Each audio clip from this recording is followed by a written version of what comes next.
Assalamualaikum warahmatullahi wabarakatuh. Saya Bella Erika Berlianti, NIM 200104010058. Saya akan menjelaskan sedikit hikmah dari peristiwa peradaban masa Rasulullah, masa Abu Bakar, masa Umar bin Khattab, masa Utsman bin Affan, masa Ali bin Abi Thalib, masa dinasti Umayyah dan dinasti Abbasiyah. Perjuangan Rasulullah dalam menyampaikan Islam adalah perjuangan yang berat dan luar biasa. Pada waktu itu, Rasulullah dihadapkan banyak tekanan ketika menyampaikan risalah dari Allah. Ancaman kaum kafir Quraisy, sudah berapa kali kaum kafir ingin membunuh Rasulullah. Manusia berhati nan mulia itu tetap berpegang teguh pada agama, meskipun banyak juga tawaran-tawaran duniawi dari orang kafir seperti tawaran harta, tahta, dan wanita. Akan tetapi, Rasulullah dengan tegas menolaknya. Jalan dakwah ini jauh lebih berharga daripada hal duniawi. Ada rasa haru, bahagia, dan pasti bersyukur ketika kita mendalami kisah dakwah beliau, mulai dari perjuangan beliau di Mekah sampai di Madinah. Di balik keteguhan beliau, ada keimanan yang kuat kepada Allah Subhanahu wa Ta'ala. Kini, tugas kita adalah meneladani apa yang dilakukan beliau. Dakwah menyampaikan Islam, beramar ma'ruf, nahi munkar adalah kewajiban setiap muslim. Berdakwah memang bukan hal yang mudah, apalagi di zaman saat ini, di zaman yang penuh kerusakan ini. Tapi ini tidak seberapa dengan apa yang dihadapi Rasulullah dan para sahabat dahulu. Kita harus meneladani Nabi Muhammad SAW yang bergelar uswatun hasanah. Artinya, tingkah laku dan amal perbuatan Rasulullah sehari-hari. Melalui dakwah Islam, Rasulullah memberikan pemahaman tentang hak dan persamaan derajat antara kaum perempuan dan laki-laki. Ada beberapa hikmah yang dapat diambil dari kisah peradaban masa Abu Bakar. Pertama, gambaran bahwa seorang pemimpin tidak boleh menggunakan fasilitas umat atau negara untuk kepentingan pribadi dan keluarga. Hidup sederhana merupakan keharusan pemimpin. Hidup sederhana seperti ini sulit dilakukan bila keimanan tidak melekat pada diri sang pemimpin. Yang kedua, Khalifah Abu Bakar merupakan salah seorang tipe pemimpin yang sangat bertanggung jawab. Sebagai bukti, meskipun ajal hampir datang menjemput, ia masih juga memikirkan harta umat, amanat kaum muslimin.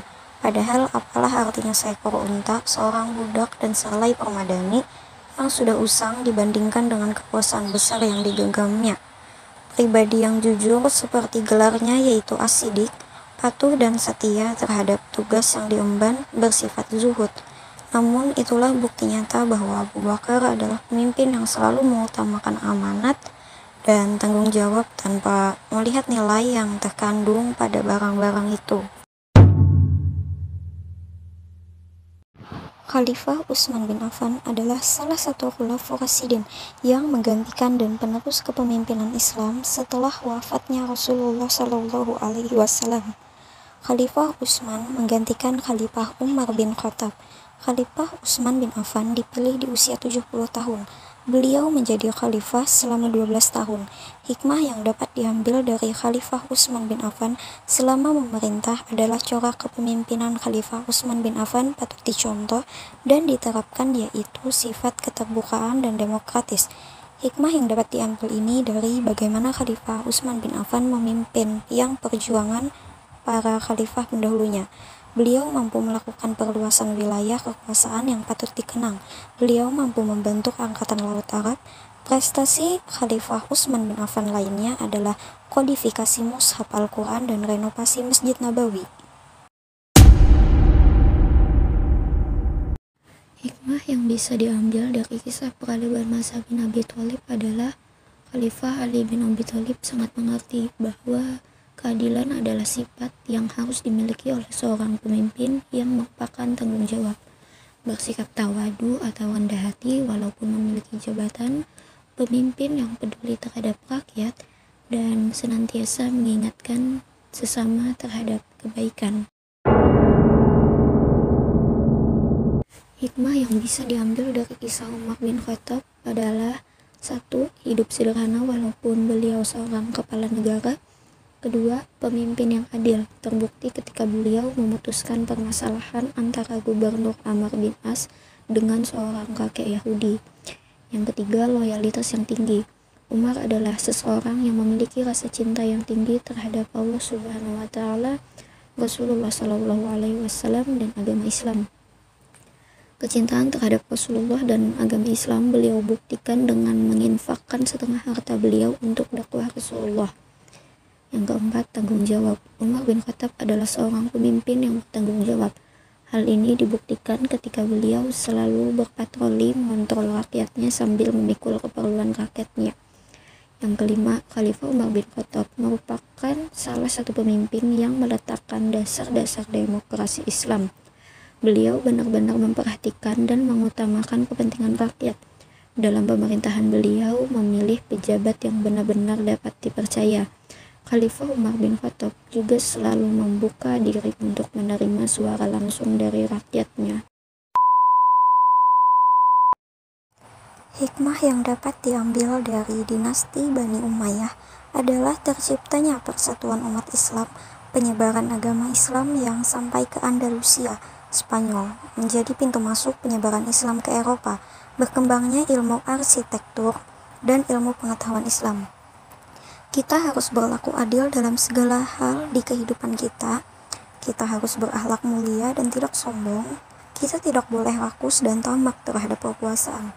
Untuk mempertahankan agama Islam, untuk kembali mempersatukan Islam yang terpecah belah pada saat masa kekhalifahan Ali bin Abi Thalib, membantu memperluas agama Islam, meningkatkan pendidikan rakyat dengan Islam, kembali melestarikan budaya Islam, menghentikan konflik Muawiyah dan Ali bin Abi Thalib. Hikmah dari dinasti Abbasiyah. Yang pertama, kita dapat meneladani pesatnya perkembangan ilmu pengetahuan dan peradaban Islam pada masa dinasti Abbasiyah.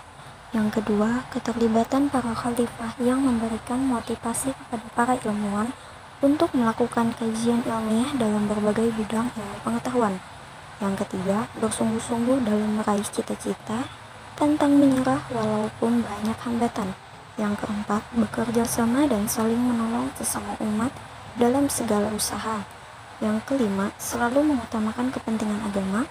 Yang keenam, hidup optimis, dinamis, dan inovatif. Yang ketujuh, punya pandangan hidup yang lebih baik. Dan yang terakhir, kemajuan peradaban masa dinasti Abbasiyah dapat menandingi dan mengalahkan kemajuan peradaban-peradaban sebelumnya. Sekian, terima kasih. Wassalamualaikum warahmatullahi wabarakatuh.